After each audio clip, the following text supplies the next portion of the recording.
السلام علیکم ورحمۃ اللہ وبرکاتہ۔ سورۃ البقرہ آیت نمبر 43۔ اس آیت میں اللہ تبارک و تعالیٰ نے یہودیوں کو نماز پڑھنے اور زکوٰۃ ادا کرنے کا حکم دیا ہے۔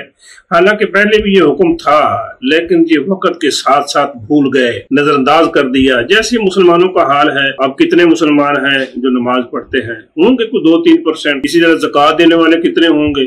کوئی 1% ہوں گے جو زکوٰۃ دیتے ہوں گے۔ جیسے ہم بھول چکے ہیں، چھوڑ چکے ہیں، اسی طرح یہودی بھی چھوڑ چکے تھے نماز۔ اللہ تبارک و تعالیٰ نے اس آیت میں ان کو حکم دیا ہے کہ تم نماز پڑھو، لیکن نماز بھی جماعت کے ساتھ پڑھو، اکیلے نہیں پڑھو۔ آئیے چلیے میرے ساتھ دیکھتے ہیں اس آیت کا ترجمہ۔ اعوذ باللہ من الشیطان الرجیم، بسم اللہ الرحمن الرحیم۔ وَأَقِيمُوا الصَّلَاةَ وَآتُوا الزَّكَاةَ وَأَقِيمُوا اور اقیموا قائم الصَّلَاةَ نماز۔ یہودیوں کے ہاں نماز کا جو طریقہ ہے، عبادت کا طریقہ یہ ہے کہ وہ کھڑے ہیں، یہ دیوار کے ساتھ لگے ہوئے ہیں اور وہیں کھڑے اکیلے کھڑے جھومتے رہتے، اور اس میں نہ تو جماعت کا اہتمام ہوتا ہے نہ سجدہ ہے، بس کھڑے ہیں ایک جگہ پر ہی کھڑے جھومتے رہتے۔ تو اللہ تبارک و تعالیٰ نے انہیں حکم دیا کہ نماز کو قائم کرو۔ نماز کا قائم کرنا کیا ہوتا ہے؟ جماعت کے ساتھ نماز پڑھنا، وقت پر نماز پڑھنا، امام کا ہونا اور مسجد کا ہونا،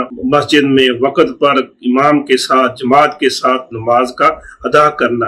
وَأَقِيمُوا الصَّلَاةَ اور نماز کو قائم کرو، اور آتو ادا کرو، کیا ادا کرو؟ الزکوٰۃ زکوٰۃ۔ وَأَقِيمُوا الصَّلَاةَ نماز قائم کرو، وَآتُوا الزَّکَاةَ اور عطا کرو زکوٰۃ۔ اور نماز بھی جو ہے اکیلے نہیں پڑھنی، نماز کیسے پڑھنی ہے؟ وَارْكَعُوا مَعَ الرَّاكِعِينَ اور ارکعوا رکوع کرو، مع ساتھ، الراکعین رکوع کرنے والوں کے ساتھ۔ تم رکوع کرو، یعنی نماز میں رکوع بھی ہے، سجدہ بھی ہے، رکوع بھی کرنا ہے، سجدہ بھی کرنا ہے۔ یہ کھڑے ایک جگہ پر جھومتے نہیں رہنا، اور اکیلے یہاں نہیں پڑھنا، جو رکوع اور سجود کرتے ہیں ان کے ساتھ، یعنی مسلمانوں کے ساتھ مل کر نماز پڑھو، اور اس میں رکوع بھی کرنا ہے اور سجدہ بھی کرنا ہے۔ وَارْكَعُوا مَعَ الرَّاكِعِينَ رکوع کرنے والوں کے ساتھ رکوع کرو، یعنی نماز پڑھنے والوں کے ساتھ مل کر جماعت کے ساتھ نماز ادا کرو۔ وَارْكَعُوا اور رکوع کرو،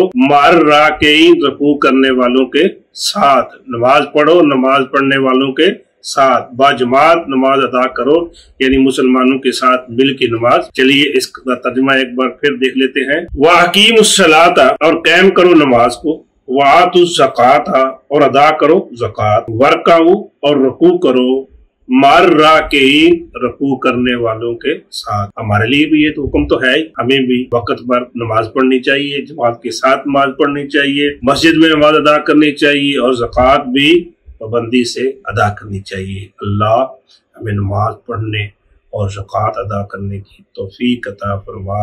وما توفیقی الا باللہ۔